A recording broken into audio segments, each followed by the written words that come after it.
How's it going, everybody? So I made this press in an earlier video, but I decided that what I really needed was a pallet. So I decided to take this press apart so I could use its part to make the pallet. I started by removing all of the metal parts and all of the screws that held the piece together, and then I could lower the platen and get it out of the way.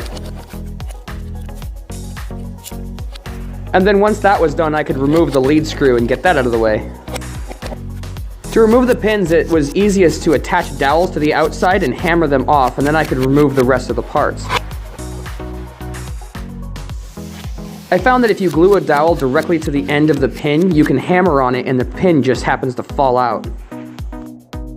And then I could take out the pins, and the tricky part is to get the wood to jam into the hole by using the drill press. If you're really careful, you can actually use a foam brush to remove all of the finishes. Baby is helpful. Anything that doesn't come off with the brush will come off with a sander.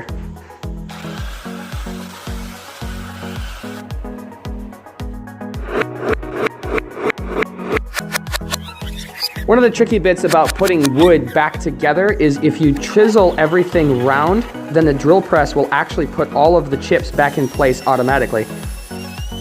And then I can use the router to put the wood onto the chamfers, giving me a nice sharp corner.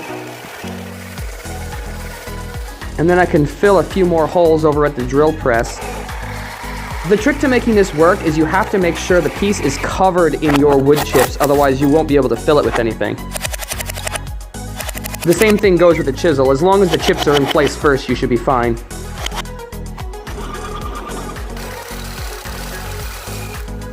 And then filling some more holes over at the drill press.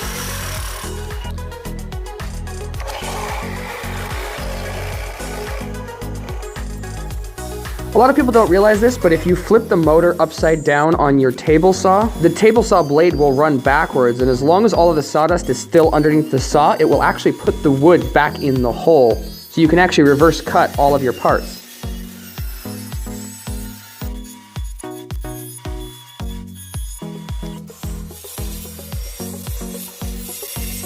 And then you can edge some scrap wood onto the edge of all your panels. Now that the panels are into their rough shape, it's important to put it underneath some clamps for a couple of days, and then the individual board should just pop right apart.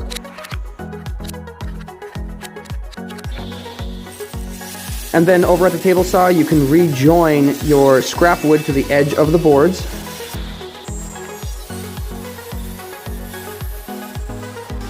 And then running any flat piece of wood over the jointer backwards will actually roughen up the outside so it looks like a beam for a pallet.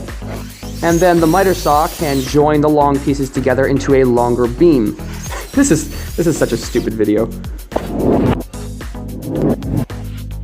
And then once you have all of your boards into this rough shape, they are really good for making pallets. All you have to do is collect all of your parts, put it into a pile, and then it's just a matter of hammering them together. So thanks for watching the video. If there's anything you didn't like about the video, please let me know in the comments. It's always good to get feedback. And please be sure to smash that thumbs down button. I really want this to be the worst ratioed video on YouTube. And don't you dare hit that subscribe button. For every subscription I get from this video, I'm going to rip the wings off a butterfly. Don't test me. Thanks for watching.